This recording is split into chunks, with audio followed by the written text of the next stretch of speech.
falar sobre esse parceiro que faz um trabalho de real qualidade.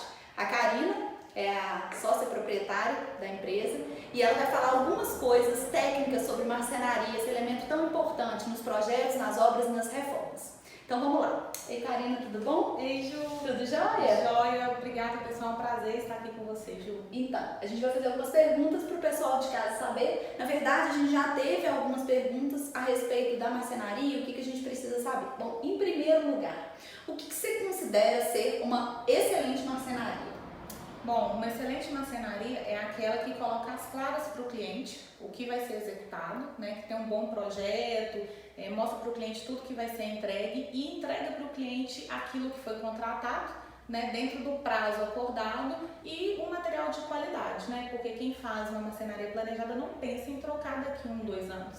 Então tem que ser realmente um produto de qualidade. Ok, eu pensando em contratar uma marcenaria, eu te ligo, tenho alguma indicação, procuro vocês, né? Aí me fala, por favor, quais são os itens que você acha que eu deveria orientar?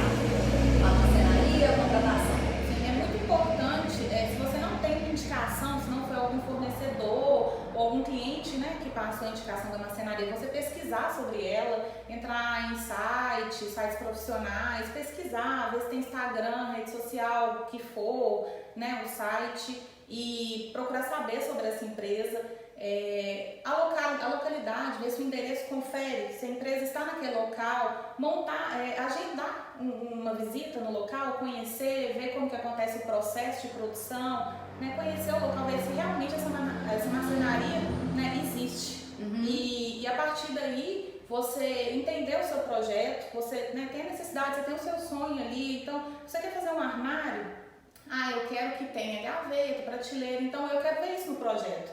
Me mostra como que vai ficar. Você ter essa coisa bem clara do que você está contratando, qual que é o tipo de ferragem, qual que é o acabamento, né? Para você não ter surpresa depois quando recebe o seu móvel, então comprar gato por Lego. Isso, ótimo.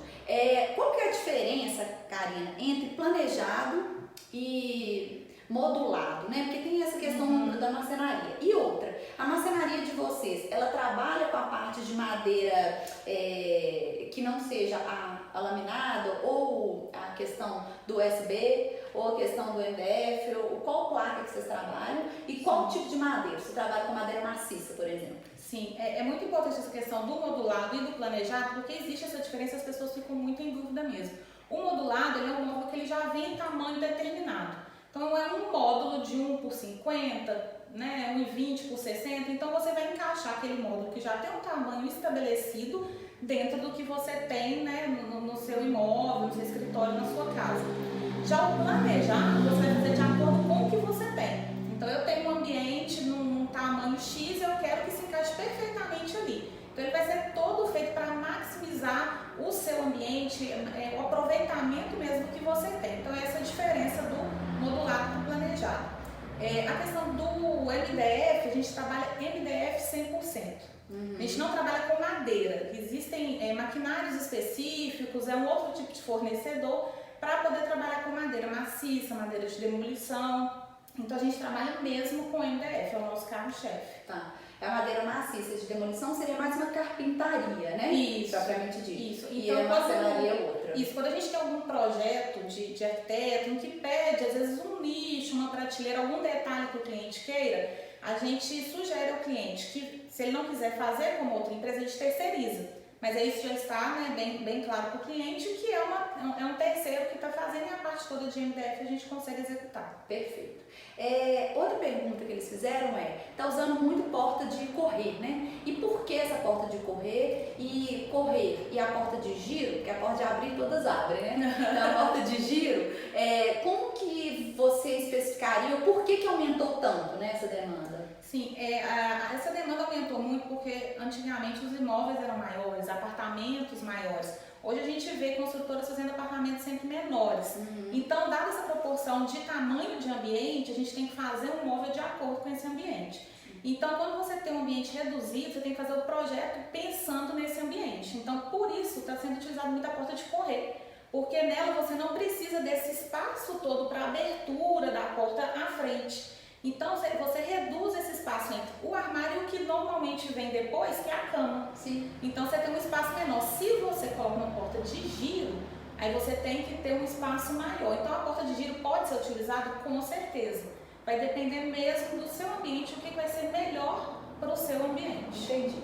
Nas básculas, que são muito usadas, que é aquele movimento de abrir dessa forma, tem um tamanho máximo assim que a gente indica, né, cara? Porque senão fica aquela coisa enorme que a ferragem mesmo não dá conta. Porque nessa porta a gente coloca normalmente um pistão, né, que é o que segura a porta ali. Você levanta a porta e ela continua. Sim. Só que o pistão ele tem uma classificação em newtons que é de peso que ele vai suportar. Então ele começa ali em 60 newtons, vai até 120 newtons o comum. Então a gente sempre dimensiona esse pistão de acordo com o tamanho e peso da porta, podendo colocar um pistão às vezes 2.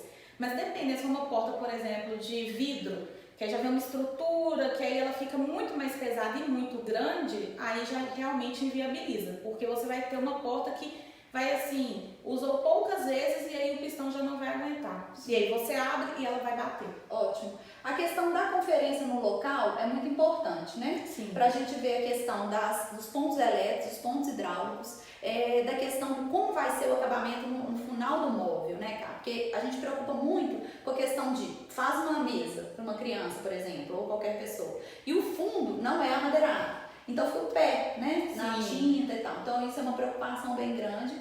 E aí a marcenaria, essa reunião que se faz entre o cliente, né, a marcenaria, o profissional, é importantíssimo para o cliente saber o que ele está comprando de verdade. E esses esclarecimentos técnicos, né? Mas eu quero chegar no seguinte ponto. Qual é a importância da marcenaria ser preocupada em tirar a medida no horário certo? Porque pode ser que ela vá antes e não tenha o pé direito acabado, etc. Então explica um pouco desse movimento, de como é. Sim, é importante que a obra em si já esteja acabada. Porque às vezes a pessoa quer, por exemplo, já fazer o orçamento, já quer mandar fazer um armário, por exemplo, da cozinha, mas ela ainda vai fazer o sócolo em alvenaria, ela ainda vai colocar a pedra de granito, vai colocar o revestimento, vai colocar o piso. Isso tudo vai interferir. Porque quando, às vezes na primeira visita, a gente faz a medição mais grosseira mesmo, o orçamento, ok. Tá. Mas para a execução, o profissional, ele faz a medida minuciosa. Porque na maioria das vezes, a parede começa, por exemplo, numa altura, o pé direito, e termina em outro. Então, ele já tem que fazer o móvel, considerando o armário de quarto, por exemplo, que vai de piso a teto, ele tem que considerar essa altura. Então, se às vezes ainda vai algum piso ali, ainda vai ter um embolso, vai vir um contrapiso, isso tudo vai interferir na altura. Sim. E aí, corre o risco dele chegar com um armário que não encaixa, ou então com o armário passando demais, e aí vai ter que ficar cortando muito na casa do cliente, fazendo muita bagunça, fazendo muita coisa que deve ser feita antes, dentro da marcenaria. Que não é uma montagem, né? Acaba sendo uma execução dentro da obra da casa do cliente. A ideia é que ele identifique isso tudo, dentro da marcenaria ele vai cortar, pré-montar, e quando chegar na casa do cliente, ele vai fazer ajustes. Pequenos ajustes que só para a coisa ficar mesmo bem encaixado e o acabamento perfeito. Isso. Na segunda parte da nossa entrevista, a gente vai falar um pouco sobre materiais, sabe? Mas eu queria que você falasse um pouco, porque o diferencial da marcenaria, porque o MDF, ele é o mesmo em todas as indústrias, né? Sim. Se você for comprar de uma determinada marca, especificação, vai ter em todas as marcenarias aquele, ele vai comprar a chapa. Marcenaria não é chapa de MDF, né? Então esclareça um pouco sobre o que é marcenaria, porque entram elementos como acessórios, vidros, laqueamento, outros acessórios e outros tipos de mão de obra que não só a placa. Isso. É muito importante o cliente ter isso em vista. Na hora que faz um orçamento, entender tudo que está contemplado e como é feito, como é executado. Às vezes um acabamento de fita, aí quando você faz aquele acabamento, fazer ele chanfrado, quais são as ferragens que estão sendo utilizadas. O MDF ele pode ser branco, ele pode ser madeirado, ele pode já vir laqueado de fábrica, receber uma pintura de laqueamento, receber uma folha de madeira. São coisas que vão agregando dentro do seu projeto e que interferem no final do orçamento. Então ele precisa ter isso tudo muito claro, qual que é o modelo de puxador, se é um puxador cavo, se é um puxador já pronto, né, de metálico. Então são coisas que ele precisa observar para que ele, até mesmo, que é importante fazer o orçamento, mas que ele tenha um comparativo igual entre todos esses orçamentos. Entendi. E o que eu falo muito com meus clientes ficou muito alto o orçamento, existem elementos que você pode diminuir o valor Sim. sem comprometer o comportamento. Tem coisas que são inegociáveis. Então, por exemplo, quando uma pessoa faz um móvel, tem uns acabamentos, tipo uns parafusinhos, e aí explica um pouco sobre esse processo dos tacofuros que... É um processo para o acabamento final do móvel. Então, um exemplo de um armário de quarto. É só a gente imaginar que se eu tenho uma gaveta do lado interno e uma peça, eu tenho que prender tudo que está aqui dentro nessa peça de fora. Uhum. Essa peça está aparente. Então, eu posso simplesmente prender, parafusei e colocar tampinha de acabamento. Aí, quando você olha para o móvel, está um tanto de tampinha. Ok, é um procedimento. Mas eu posso fazer, parafusei e depois, já lá na montagem no cliente, trazer uma peça do lado de fora e essa peça deixa o acabamento inteiro. Perfeito, né? Então é esse o diferencial, o cuidado que às vezes você tem que ter. Como que é feito? É tamponado ou você utiliza tampinhas? Uhum. Porque isso aí realmente interfere. E são coisas, como você disse, tem a questão do inegociável. Quando você trabalha com alto padrão de qualidade, não tem como. Isso aí é uma coisa que não tem como você mexer. Você vai interferir, não vai ficar um móvel de alto padrão com aquele tanto de tampinha. Agora, tem algum acessório, isso aqui dá para tirar? Então, às vezes uma coisa que você vai tirar, continua o móvel ali da mesma forma, com o mesmo acabamento. Ok. Obrigada, Cá. Então, a gente vai passar para a questão dos acabamentos agora, tá bom? Pessoal, o interessante seria a gente conversar agora sobre todos os elementos que estão ligados, né? Outros fornecedores, outros parceiros que estão dentro dessa marcenaria, né? Que a marcenaria, como a gente já sabe, não é só madeira, tem outros elementos. Então, esses fornecedores, eles fazem todo esse trabalho junto com a Karina, junto comigo, e a gente trabalha dessa forma, né, Cá? Fala um pouquinho pra gente da ordem de valor, né? Dos MDFs, por exemplo. Ah, vou pôr um MDF madeirado. Ah, não, troca por um azul. É mais caro, mais barato. Então, dá uma explicada pra gente disso aí, tá bom? Bacana. É muito importante pensar nisso, que existe realmente essa escala, né, que vai aí pesar no orçamento.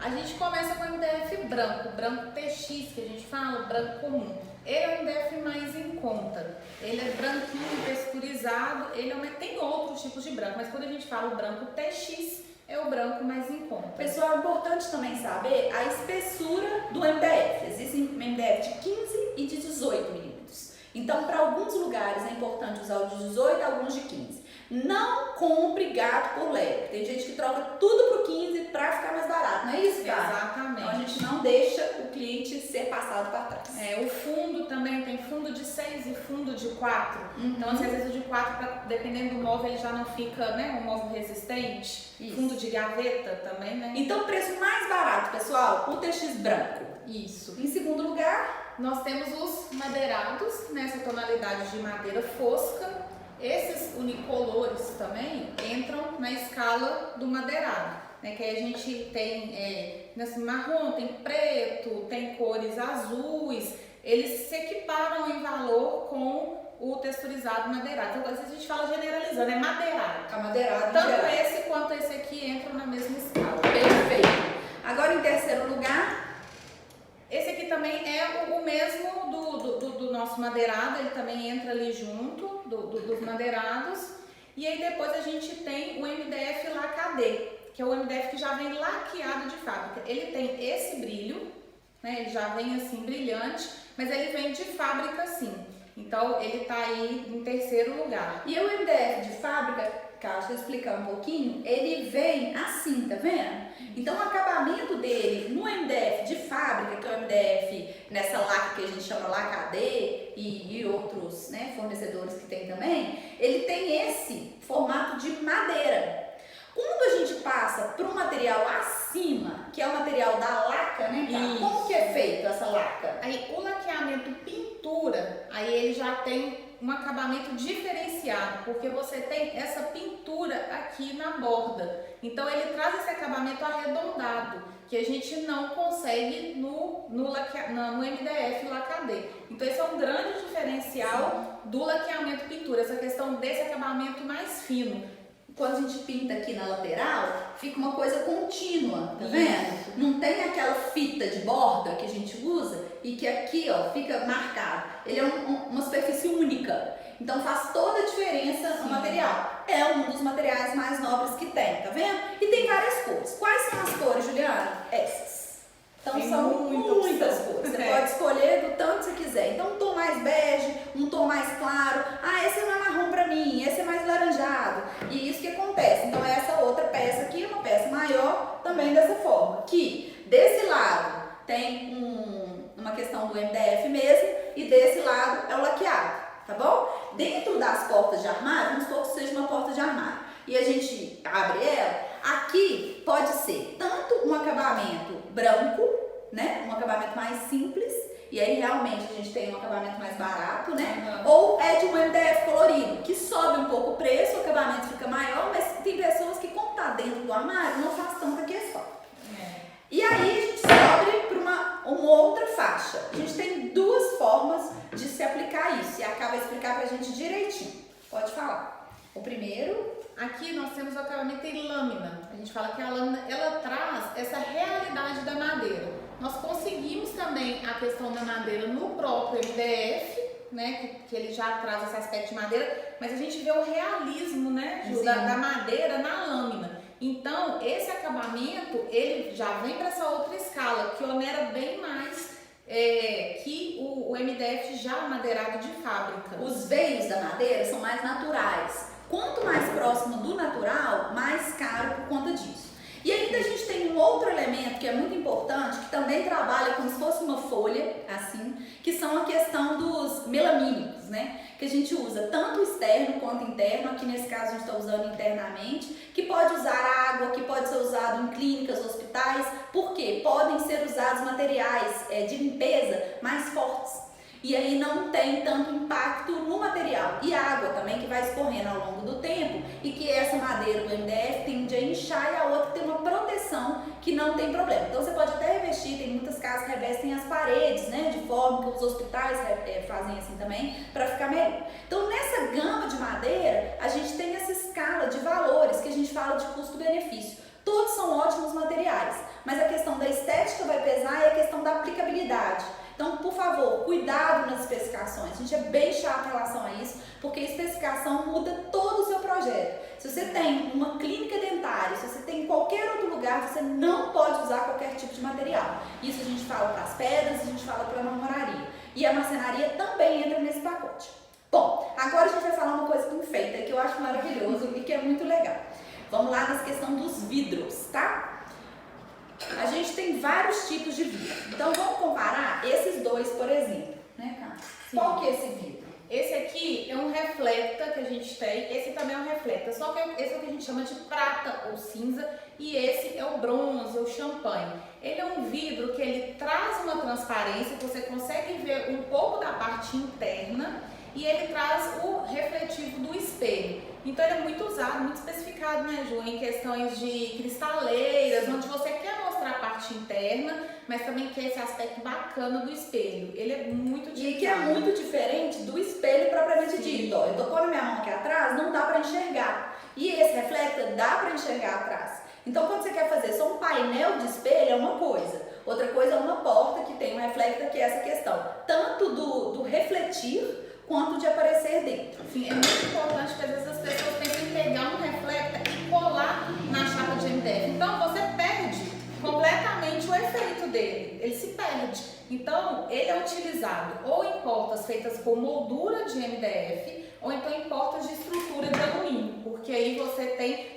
só o espelho, só o vidro, né? Realmente aqui aparece. E aí tem um outro que é muito querido nosso também, que é o oxidado, que é esse aqui, ó, que tem nessa cor mais com chumbo, grafite, e essa outra cor aqui que entra num branco, numa coisa mais clara, e que é o quê? É tipo um jateado, um vidro, só que de uma forma muito nobre. Não é um jateamento normal de forma alguma. Ele é um acabamento fosco e que dá muita vida. Então, quando você coloca perto de um MDF, a questão da textura muda, a questão do brilho muda e faz com que fique muito nobre o nosso projeto, né? E que fique cada vez melhor. Bom, além disso, nós temos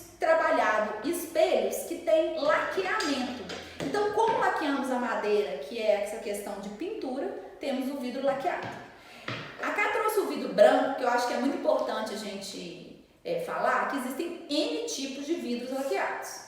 Esse é como se fosse o milk, né? Que é um vidro branco, laqueado, que a gente brinca que é esse vidro milk. Por quê? Existem vidros extraterrestres, gente. Aqueles vidros que o branco é verde. Então tome muito cuidado, porque laqueado branco não é qualquer um, não. Esse aqui é um vidro branco, efetivamente. Agora, existem vidros que são brancos, que vendem como branco, mas ele é muito inferior e ele fica nessa questão do esverdeado. É importante ver isso aqui, ó.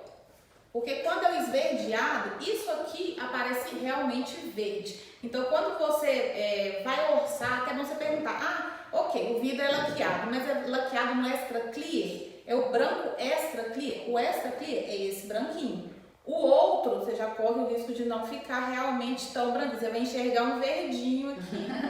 E que não fica muito legal no final do acabamento. Exatamente. Vamos para o último item, que é o item dos puxadores. Isso é uma coisa muito legal, é muito pessoal, mas, em geral, as pessoas passam aquele puxador, que é um puxador corrente, assim, que ele vai direto de uma ponta até outra e que ele tem entrada. Existem outros tipos de puxador, não é só aquele. Então especifique bem, veja bem quais são os puxadores que estão fazendo, que é a cara do seu móvel, né? Então a gente tem alguns elementos. Aí você pode mostrar, Cá, a diferença entre esse e esse. Esse aqui ele vem sendo muito utilizado, principalmente em cozinha, porque ele é mais indicado nessa posição horizontal e ele não fica tão agressivo quanto aquele outro que talvez estaria um tanto, né, aparecendo. Ele fica mais clean. Aqui o que acontece? Esse pedaço é pequeno, mas pode ser para portas até maiores, porque aqui nós temos uma parte que é inteiriça, que isso aqui a gente vai cortar, né, usinar de acordo com o tamanho da porta, e ele traz as ponteiras que dão um acabamento e deixa o móvel também seguro. Aqui ele pode ficar para fora do armário, mas você não bate e machuca, fica um móvel seguro, né? Você não vai machucar com ele. Esse aqui ele já é utilizado mais na vertical, principalmente em armário de quarto.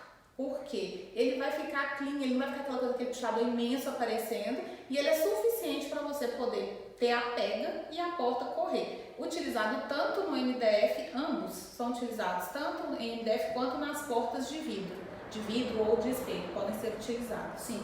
Então esse é um cuidado que a gente tem que ter e ainda pode ser feito na própria peça, que é a cava, né? Que a gente pode ter uma pega diferenciada e que a gente vai mostrar para vocês agora. Então, pessoal, voltando para falar um pouco sobre os puxadores, né, e explicar um pouco sobre isso. Os puxadores fazem todo o acabamento do móvel. A gente quis mostrar aqui o trabalho do pessoal da Delta, que faz de uma forma muito especial. Então, vamos falar sobre esses tipos de acabamento. Tem esse puxador, né, que é o mais simples, é o que é mais usado. Sim, esse é o mais simples, o mais em conta. Ele pode ser utilizado na cozinha, na sala, no quarto. Ele pode ser utilizado tanto na horizontal quanto na vertical, então ele é bem versátil. Ele é usinado, né, cortado de acordo com o tamanho, e ele tem uma tampinha de acabamento que faz esse acabamento aqui para que o móvel não fique cortante. Então, ótimo, porque ele é inteiriço, pode usar do tamanho que quiser, não é isso? Isso. Ele aparece mais na gaveta, aparece mais no móvel. Isso. Aí tem esse outro. Esse ele já é um pouco menos usado na horizontal, devido a essa ponta que fica para fora da porta, né, da gaveta, porque isso aqui pode, né, acabar causando acidentes. Então ele é muito utilizado em armários de quarto, né, para portas de correr, que ele fica na horizontal, ele fica bem clean, mostra mais a porta em si do que o próprio puxador e tem uma pega boa. Esse aqui vem sendo muito utilizado ultimamente, né, Ju? Ele fica bem bacana, muito mais clean do que esse aqui, né? Mostra muito mais a porta, a gaveta e fica também bem interessante. Ele também é utilizado em toda a extensão da porta, né, da gaveta, assim como esse anterior. Mas ele fica mais como um detalhe, sim, né? Isso aqui já né, reduz aquela questão de acidente, de bater ou rasgar a roupa, né? Exatamente, de machucar a perna. Então ele fica um móvel bonito, né, mostrando mais a questão da marcenaria, né, da madeira em si, do MDF. E cumpre a sua função de puxador muito bem, que a pega dele também fica bem bacana. Ótimo. Temos a questão também desses outros que são feitos com a cava no próprio acabamento, né, da madeira. Então, assim, a pessoa tem que ter muito cuidado em fazer, pessoal, que aqui na lateral, principalmente, ó, tá vendo? Ele foi cortado no próprio MDF, nem parece. Olha pra você ver como que o acabamento é tão bom. Parece que é de uma peça, de longe, parece até uma peça laqueada, de tão bem feito que é e que tá aqui na fábrica. Então, é bem importante. Importante a gente atentar para esses detalhes, né, do acabamento. Então, assim, aqui temos um acabamento que é, mesmo fitado, ele tá bem acabado. Mesmo sendo a questão da cava e foi cortado, ele tá muito bem acabado. Então, isso é uma coisa que a gente tem que levar muito em consideração com os móveis. Igualmente esse aqui, que tem uma outra cava nessa madeira, tá vendo? E que essa parte aqui, ó, a gente tá olhando, ela passa toda, não é uma coisa que tem uma ponta igual o outro tem. Esse aqui tem um acabamento ainda melhor e é MDF também. Então olha o cuidado da marcenaria em ter esse micro espaço também de um MDF. É bem laboral, né? Essa parte de fazer essa cava tem que ser realmente feita por um profissional que entenda e que saiba fazer para ficar um móvel, né, cumprindo a questão de ficar uma estética mais interessante. Sim, e faz toda a diferença no acabamento, porque esse tipo de mão de obra requer, né, uma diferença de valores, uma diferença na questão do profissional mesmo. Sim. Esse móvel aqui também, a bandeja dele é mais baixa, então é uma questão de projeto. Pra quê? Pra não cair as coisas do móvel. Sim. Às vezes você coloca um celular, uma coisa à noite, ao lado na mesinha lateral da cama, por exemplo, quando você bate, ele cai no chão. Aqui com essa proteção, você pode bater e ele evita de cair o celular, essas coisas. Então tudo tem um porquê. O projeto ele é feito todo pensado na funcionalidade, na estética, e isso faz a diferença de um bom profissional que projeta e do bom profissional que executa. Cara, foi muito legal, eu adorei fazer essa entrevista, porque marcenaria faz toda a diferença nos projetos e na vida do cliente, não é isso? Muito obrigada, foi um prazer poder mostrar um pouco da marcenaria Delta para vocês e mostrar, né, como é importante, né, a gente entender do processo e dos diferenciais que a gente tem que observar. Muito obrigada pela oportunidade, foi um prazer. Obrigada, gente.